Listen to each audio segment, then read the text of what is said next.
Let's start by taking the wheel off, 19mm socket, take off all 5 of your lug nuts. And remove the wheel.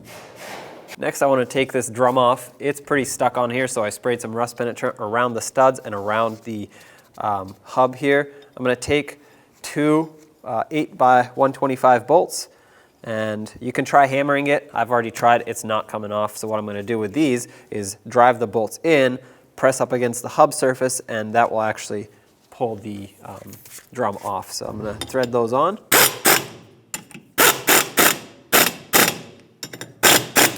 As you can see, it's working. There we go. Okay, now take the drum, slide it right off. All right, so we have this spring right here. Grab it with some locking pliers, that way it doesn't go flying. Pull it down and unlock it. Now you can unwedge it from that little adjuster arm. Now you grab this top spring with some locking pliers. You can see I'm prying it away just so I can grab it with locking pliers, otherwise it's pressed up against the shoe.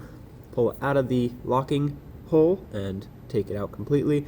Now spread the shoes apart. You can take out the adjuster, which makes sure you keep it in the same direction and you remember how it goes. It's important. That little piece needs to stay in there as well. Get that little adjuster arm out as well, and again, remember the way it goes. Now use a pry bar and a hammer and just punch those little clips off. That'll unlock the shoes off of the little locking pins.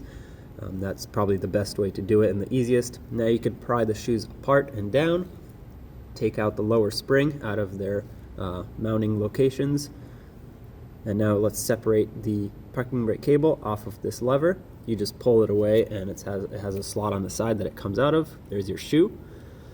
Okay, now take the little pins out. I'm going to clean those up a little bit, but set those aside. And now we can use some brake parts cleaner and clean off the backing plate, especially those little areas where the shoes ride. It's important to have that clean, and we'll re-lubricate it after. Now let's take off this little 8mm bolt that holds on your brake hose onto this little bracket, and that way we can remove the brake hose and get a little bit more slack out of it. Pull that off, pull the bracket out, set it aside. Now with a 10mm socket, let's remove those 2 bolts that hold on the wheel cylinder. Take those out all the way, and then once you take them out, you'll see that the wheel cylinder pulls through the backing plate, and that's how we're going to remove the hose off of it, because I don't want to just twist the hose. It's not going to twist. So grab the wheel cylinder with some pliers, use a 15mm wrench, and break free the hose off of the wheel cylinder. And what we're going to have to do now is actually spin the wheel cylinder off of the hose. Make sure you have a collection bucket underneath, because fluid will come out. Set that aside. There's your old wheel cylinder. Take the new one, take the bleeder boot off, that way it can fit through the hole, otherwise it won't. Thread it back onto the hose, make sure it's nice and tight, bottomed out. Now let's grab it with a wrench and some pliers, snug up the hose real good. Of course, don't over tighten it. Clean up the drippage that has been caused, that way you don't think that there's a leak. Press it through, and let's start in the 2 bolts. All right, once you get these 2 bolts started, let's snug them up. Nice and tight. Don't over tighten them, they break easily, but you want to make sure they're snug. Perfect, now let's open up the bleeder screw. Let the brake fluid bleed out. Now I have a nice steady trickle of fluid here with no air bubbles. Of course, I'm going to do a full brake bleed after to make sure that it's all good, but for now, the gravity bleed is good. So let's snug this bleeder screw back up, clean up our mess, and let's continue. Now that things are cleaned up, let's put this little boot back on to cover up the bleeder. Let's get the parking brake cable into this shoe, pull the spring back, and try to squeeze it into the groove there, just like that. Perfect. Now let's get this bottom spring that goes in there, and remember the spring part went on this rear pad, just like that, and then the other side hooked into this narrower slot here, just like that. Before we put the shoes in, I want to put some grease on these spots here where the shoes actually ride. You don't want a lot of grease. Of course, you don't want it to melt and fling everywhere. I mean, it shouldn't melt. You're supposed to use brake grease, but either way, you don't want a lot, just enough to coat the surface and enough to allow the shoes to slide easily with no squeaking or any sort of issues. So we'll just do this to all 6 areas where the pads sit. And then I actually like to put some on the bottom here where they kind of hook in, as well as on the top, on the wheel cylinder. That'll just lubricate the area and again, prevent any potential noises and will help things work smoother. Put in the pin. I clean it up in the wire wheel so it could be nice and smooth. And put your shoe back in, and then the pin goes through this wide opening here. Make sure that it sits in where it needs to. And then to put this in, I'm actually going to push the shoe all the way back. Okay, slide it in, and now the shoe is actually sitting back in this groove, so I'm going to pull it forward and make sure this doesn't shoot out because this does separate. Okay, pull it forward, make sure it's sitting where it needs to. That's locked in. Now take this other shoe, make sure the spring goes over this area, slide it in here. Again, just like the other one, I'll put it in the groove. Take the pin, slide it through the hole with the shoe in the groove. You have extra slack on this spring here for the pin. Now pull it up and into position, just like that. Perfect. Now let's get the top spring in. Let's take apart this adjuster, pull this larger piece off, then take this off, and remember that it goes with this swoop towards the larger piece.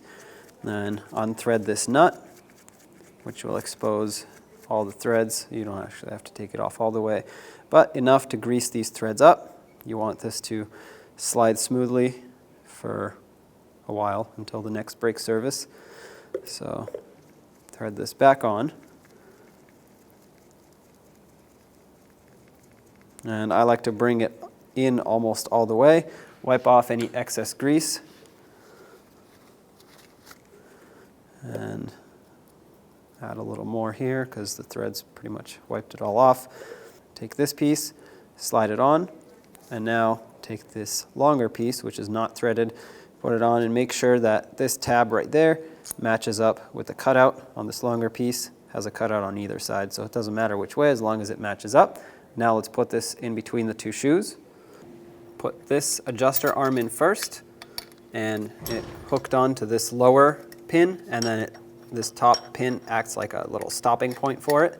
But just let it rest there, and then the adjuster slides on like this. It has, I should probably show you, it has a little step down here and here. That's so that it can go around this adjuster arm on that side. So put it in like this. And then, since I compressed it all the way, I can easily slide it on. Perfect. Take the top spring, put the shorter piece towards the front, and then the longer spring towards the back. I'm going to grab it on nice and tight with my locking pliers. Try to go towards the base of the hook there so that the rest of the hook can actually fall into the hole. Nice and tight, and stretch it out. Set it in. It's not seated all the way, so we'll grab a screwdriver. Grab a screwdriver and hammer or pry bar and just bonk it into place. There you go. That's seated. Perfect. One last thing to put on is the spring that activates this lever.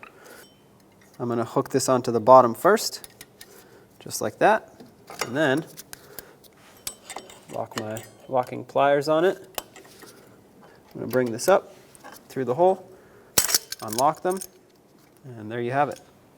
Let's reattach this bracket here, bring it over to where it needs to be, insert the bolt, and snug it up. Perfect. You mainly have to focus on this outer ridge and this inner ridge here. That's what actually contacts the drum. The middle, you can put it on, but it'll most likely just be there for rust prevention because it doesn't actually touch in the middle. Now that coated with anti-seize, let's put the drum on and see how we have to alter the adjustment to make it work. It's either too tight or I'm not lining it up properly. I'm going to go with it's too tight. So let's loosen up on this adjuster. I actually did push it out a couple threads. So let's loosen up on it. Take your screwdriver, pry bar, pull the lever out. That way you unlock it, and then close this in. Let's try this again. Okay, that fits on a lot better, but now the drum is loose, so I went too far, of course. Let's take this back off and expand the shoes a little bit. Take your pry bar, go the opposite direction. This time you don't have to hold on to this lever, unless you want to, but you don't have to because it'll ratchet one way, just not the other.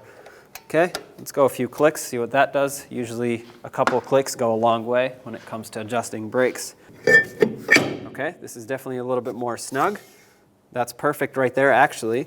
So basically what you're looking for is when the drum is on and the shoes are properly adjusted, you can hear them touch, which you can. Right there, they're touching at all times, that's perfect. You don't want them on and off, on and off. And then the way to actually test it is spin it, and after about 1.5 rotations, it should stop by itself, which it does, so that's perfect. Let's get the wheel back on.